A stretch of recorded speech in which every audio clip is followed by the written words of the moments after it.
अब डिबेट की शुरुआत करते हैं। शाजिया इल्मी से पहला सवाल लेना था, वो दिखी भी थी लेकिन कुछ तकनीकी प्रॉब्लम हुई है जिसकी वजह से वो हमसे अभी फिलहाल जुड़ी हुई नहीं है। मैं सीधे दीपक विज साहब का रुख करूंगा। ठीक है, शाजिया इल्मी आ चुकी है, हमारे साथ जुड़ चुकी हैं। शाजिया, आपको मेरी आवाज मिल रही है? जी जी जी, मुझे आपकी आवाज मिल रही है। इस ताल ठोक के डिबेट की शुरुआत में हमने अखिलेश यादव का लाइव बयान सुनाया जिसमें वो मीडिया से मुखातिब थे और कह रहे थे कि डिवाइड एंड रूल की पॉलिसी पर सरकार काम कर रही है। उन्होंने कहा कि सरकार को यह नया फॉर्मूला मिल गया है डिवाइड एंड रूल का, समाज में नफरत फैलाने का। एनकाउंटर पर उन्होंने सवाल उठाए। उन्होंने कहा है कि इस एनकाउंटर के जरिए द्वेष फैलाना चाहती है सरकार समाज में।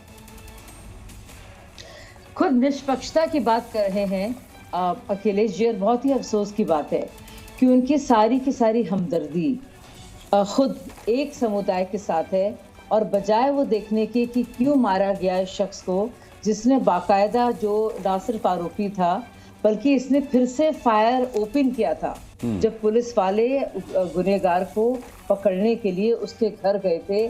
तो डिवाइड एंड रूल कौन कर रहा है? कोई अपनी वोट बैंक ही देख रहा है।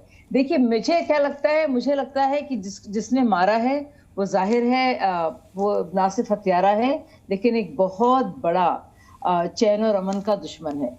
जो मरा है उसके लिए मुझे बहुत ही अफसोस होता है, और मैं सोचती हूँ घर वालों के लिए कि चाहे उसने झंडा लगाया था, झंडा उखाड़ा था, लेकिन किसी को किसी की हत्या करने का हक नहीं है। लेकिन उस पूरे मामले को हिंदू मुस्लिम रंग दिया गया।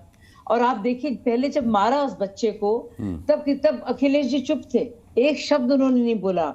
और अब जब पुलिस पकड़ने आ रही है और जब वो फायर ओपन कर रहे हैं, सिर्फ इस वजह से उन हथियारों के साथ खड़े हैं अखिलेश यादव जी, क्योंकि उनको लगता है कि एक समाज के लोग उनके साथ खुश होंगे। तो पहली बात तो मैं कह दूं कि मैं किसी भी हत्यारे के साथ नहीं हूं, वो किसी भी तरह से किसी भी मजहब का हो। और रूल ऑफ लॉ और संविधान की बात करने वाले जब ऐसी बात करते हैं कि अगर पुलिस पर हत्यारा जो है वो फायर भी ओपन करेगा तो भी उसको मारा नहीं जाए, तो पता नहीं किस चीज की बात कर रहे हैं। क्या वो चाहते हैं कि पुलिसकर्मी मारे जाएं? एक बच्चा तो मरा है इसमें, वो जिसका नाम मैं लेना नहीं चाहती लेकिन नाम बार बार आ गया, योगी मिश्रा का। और आप बताइए, क्या पुलिस वाले भी मरते तब खुश होते? ठीक है शाजिया, ये सवाल मैं पूछ लेता हूं, मैं पूछता हूं दीपक विज साहब। सवाल ये उठता है कि हमदर्दी आखिर किसके साथ? अखिलेश यादव जब बोल रहे थे तब भी आप यहां मौजूद थे। उन्होंने कहा कि पहले मंगेश का एनकाउंटर हुआ और उसके बाद सरकार ने कहा कि बैलेंस करने के लिए क्षत्रिय को भी एनकाउंटर करते हैं, फिर उन्होंने क्षत्रियों को भी गोली मारी। किसने कहा कि बैलेंस करने वाली बात किस सरकार में किसने कहा कि हम बैलेंस करेंगे एनकाउंटर को? दूसरी बात, इसका तो जवाब दीजिएगा ही। दूसरी बात ये कि जिस तरीके से शाजिया पूछ रही हैं कि फायर खोला गया पुलिस के ऊपर, तब क्या पुलिस आत्मरक्षा में गोली नहीं चलाती? और गोली पैर में लगी है, गोली कहीं और भी लग सकती थी, फिर एनकाउंटर पर सवाल कैसा? देखिए अनुराग जी, अभी शाजिया जी से मैं बड़ा इस बात से मैं बहुत ही दुखी हुआ कि महिला होने के बावजूद उन्होंने ऐसी बात करी। देखिए, उनके परिवार को भी सुने। उनके परिवार क्या कह रहे हैं? वो कह रहे हैं सरफराज को एक दिन पहले पकड़ा गया है। यही मंगेश के परिवार वालों ने कहा था। और मंगेश के जब मामले में बहुत ज्यादा हुआ तो इन्होंने बैलेंसिंग करने के लिए एक क्षत्रिय समाज के जो उसमें दोषी था उसको, या दोषी बाद में कोर्ट में से दो था, उसको भी इन्होंने गोली मार दी। और आज ये किसी के भी कोई भी कोर्ट किस लिए बनी है? पुलिस किस लिए है? आप करेंगे, चार्जशीट करेंगे, कोर्ट देगी सजा। ये जंगल राज की तरफ हम जा रहे हैं कि जंगल के अंदर जो होता है, जो ताकत, देखिए जब मजिस्ट्रियल जांच होती है ना एनकाउंटर की भी, तो फिर उसको फर्जी कैसे बता देंगे? समाज बांटने वाला कैसे बता देंगे जब तक जांच में दोषी नहीं दिख रहा है? उसके परिवार वाले कह रहे हैं, अभी आपने खुद दिखाया अनुराग जी, तो मजिस्ट्रेट की जांच ना करवाई जाए, मतलब आपने कह दिया फर्जी तो फर्जी मान लिया। देखिए, जांच होगी, जो दोषी होंगे। और देखिए, डीजीपी साहब ने, पुराने डीजीपी साहब ने बोल दिया था कि ये पुलिस वाले जो आज इनकाउंटर कर रहे हैं, जब सरकारें चेंज होगी इनके साथ कोई खड़ा नहीं होगा, और ये जब दोषी होंगे जेल जाएंगे। और आप खुद देखिए, चाहे वो मेरठ वाला कांड हो या दूसरे हो, 17 पुलिस वाले क्या जेल में नहीं गए और उनको उम्र कैद की सजा नहीं देगी? और शाजिया जी, अगर देखिए मेरी बात सुने, जो मरा है वो भी गलत मरा है, और जो आज इनकाउंटर में जिसको गोली करी है वो भी गलत हुआ है। जो भी सिस्टम है वो लोकतंत्र के हिसाब से चलेगा, वो कानून व्यवस्था के हिसाब से चलेगा, वो संविधान की व्यवस्था, वो जंगल राज की तरह से नहीं चलेगा कि पहले जंगल में कबीले की चलती थी वो वैसे हमला कर देता। अच्छा दीपक विज साहब, एक बात है, अगर पुलिस के जवान मारे जाते एनकाउंटर में तब भी आप सरकार को घेरते, अगर ये दोषी हत्यारे पकड़े नहीं जाते तब भी आप सरकार को घेरते, और अब एनकाउंटर में पैर पे गोली मारी गई प्रति उत्तर में, मतलब जवाबी कार्रवाई में, तब भी आप सरकार को दोषी मान रहे हैं। तो ये मुझे समझ में नहीं आया, मतलब चित्त भी मेरी पटरी मेरी सिक्का मेरे बाप का, ये वाली बात। अनुराग जी देखिए, अगर आपने उनके परिवार का बयान नहीं दिखाया होता तो शायद हो सकता है मेरे पास सबका बयान दिखा रहे हैं जो आपने दिखाया ना, बिल्कुल दिखा रहे हैं। फिर आप उनके परिवार के आरोपी के बेटी का बयान जी न्यूज पर खूब चल रहा है। आप उनके अनुराग भाई उनके परिवार के बयान को बिल्कुल नहीं मान रहे? नहीं बिल्कुल, अरे क्यों नहीं मानूंगा, लेकिन क्या मैं डीजीपी के बयान को नहीं मानूं? क्या डीजीपी ने तो कहा कि एनकाउंटर गलत हो रहे हैं। अरे वो तो पुराने डीजीपी ने कहा, पुराना डीजीपी नहीं साहब, मैं तो अभी की बात कर रहा हूं। मेरे को ये बताइए, अमिताभ यश ने जब पूरी घटना की जानकारी दी, पूरी घटना की जानकारी अमिताभ जाके कि क्या ये एनकाउंटर सही है, लोगों को मैं पुलिस के आधिकारिक बयान को ना मानूं? किसका बताइए, आप किसका आधिकारिक? अरे अमिताभ यश ने फोन पर जी न्यूज से पूरी घटना की जानकारी दी, वो आपको गलत लग रही है? देखिए वो आप दंगों की बात कर रहे हैं, मैं इस एनकाउंटर की बात कर रहा हूं। मैं इस एनकाउंटर की बात कर रहा हूं। इस एनकाउंटर में आपके अमिताभ, तो आप दिखाएं उसको। जी दिखा चुके। मैं पीसीआर से गुजारिश करता हूं कि वो फोन फिर चलाया जाए।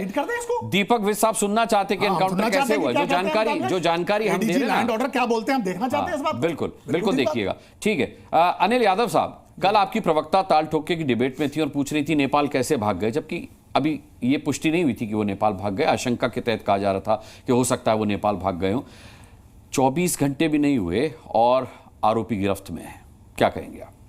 देखिए, मैं समझता हूं कि इस सरकार के पास किसी भी चीज का, इस एनकाउंटर ने साबित कर दिया है कि इनके पास किसी भी चीज का कोई सॉल्यूशन नहीं बचा है।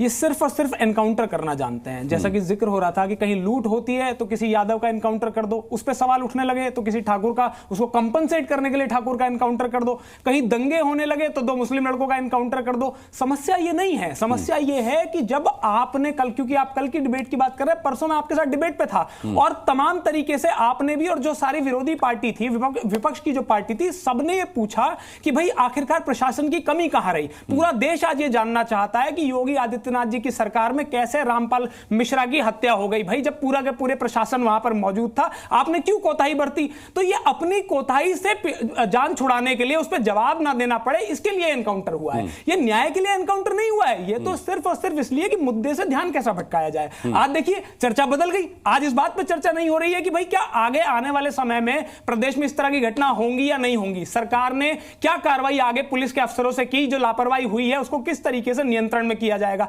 आज डिबेट ही बदल दी गई, आज डिबेट हो गई है एनकाउंटर पे। यही ये सरकार चाहती है, ये चाहती है कि मुद्दों पर बात ना हो, एनकाउंटर पे बात हो, जिससे कि इनको मुख्य मुद्दों पर जवाब ना देना पड़े। और देखिए होता क्या अनुराग जी, जो सरकारें जो हर पटल पर फेल होती है वो इसी तरह की नीति अपनाती हैं। मैं जानना चाहता हूं, भाजपा की हमारी बहन साजिया जी बैठी है यहां पर, ये आश्वस्त कर दें हमें कि इस एनकाउंटर के बाद इस तरह की कोई घटना नहीं होगी, तो हम मान लेंगे कि भाई पुलिस पे गोली चलने दी। नहीं, बात पुलिस की गोली की तो बात ही नहीं है, बात यही तो है। मैं उसके परिवार वाले कह रहे घर से उठाया। अनुराग जी, पुलिस का आधिकारिक बयान है, सवाल भाई की गई है, उसके जवाब में पैर पर गोली मारी गई है। हमारा कोई बच्चा नहीं मारा जाएगा, इस बात के लिए हम सुन लीजिए। अमिताभ यश का फोन आ चुका है, अमिताभ यश को सुन लीजिए, उससे पहले हमें सुन लीजिए 1 मिनट।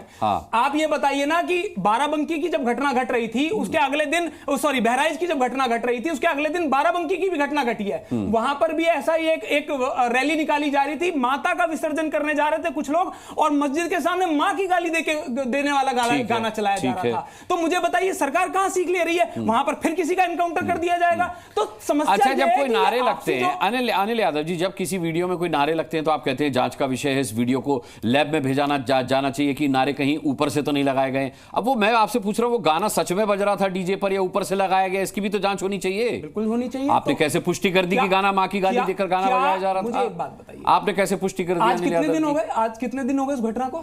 4 दिन 5 दिन हो गए। आपको क्या सालों साल चाहिए किसी घटना की जांच? बिल्कुल नहीं चाहिए, लेकिन आप पुलिस की तारीफ नहीं करेंगे कि बाराबंकी को बहराइच नहीं बनने दिया पुलिस ने। जांच नहीं करेंगे, जांच करेगी सरकार, करेगी, बिल्कुल करेगी, लेकिन अनिल यादव पुष्टि भी नहीं करेंगे कि मां की गाली का गाना बज रहा था। अनिल यादव पुष्टि भी नहीं करेंगे ना। सुन तो लीजिए, कल तक जो पत्रकार तमाम तरह की पुष्टियां करते घूम रहे थे कि भाई उसके नाखून उखाड़े गए, उसके साथ इस तरीके का व्यवहार किया, आज जब बहराइच पुलिस का स्टेटमेंट आया तो क्या किसी पत्रकार ने रिपोर्ट चलाई कि भाई इस तरीके की कोई घटना नहीं हुई है?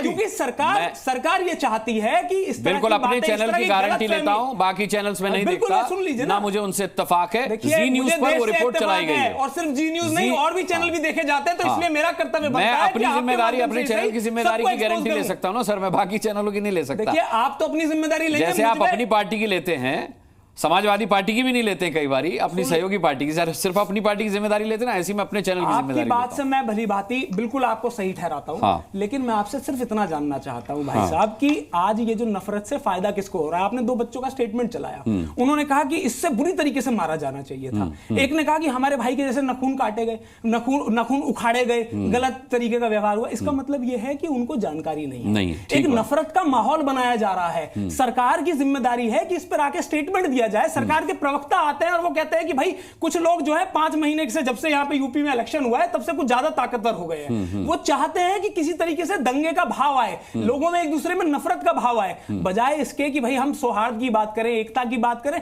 वो तो तमाम तरह की उल्टी सीधी बातें कर रहे हैं। बच्चों का देख लीजिए ना स्टेटमेंट, कानून पे विश्वास ही नहीं बचा है। तो इस तरीके से तो फिर तो ना सरकार की जरूरत रह जाएगी, ना कानून की, ना पुलिस की, सब अपने हिसाब से फैसला कर दिया करेंगे। दीपक विज साहब की तसल्ली के लिए अमिताभ यश जी का फोनो में चला देता हूं, जो कुछ देर पहले इस एनकाउंटर के बाद लिया गया था। सुन लीजिए दीपक जी, ये पुलिस और इस वक्त अमिताभ यश जी हमारे साथ जुड़ गए। अमिताभ जी, बहुत बहुत स्वागत जी न्यूज पर। इस एनकाउंटर के विषय में सर क्या सूचना मिल रही है?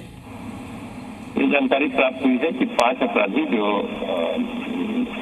जो मर्डर में शामिल थे, जिसके कारण ये क्रिमिनल कॉन्फ्रेगेशन हुआ, वो उनकी गिरफ्तारी हुई है। ये जानकारी प्राप्त हुई है कि ये बॉर्डर क्रॉस करने की कोशिश कर रहे थे, उसी तरह पुलिस ने उनको इंटरसेप्ट किया। जी, तो ये सारे आरोपी एक साथ ही थे या अलग अलग लोकेशन से सर इनकी गिरफ्तारी हुई है? अभी तक मुझे जो जानकारी प्राप्त हुई है, ये सभी एक साथ थे। मैं जनपदीय पुलिस से पूर्ण जानकारी प्राप्त करके फिर आगे डिटेल्स आपको उपलब्ध करा दूंगा। Thank you.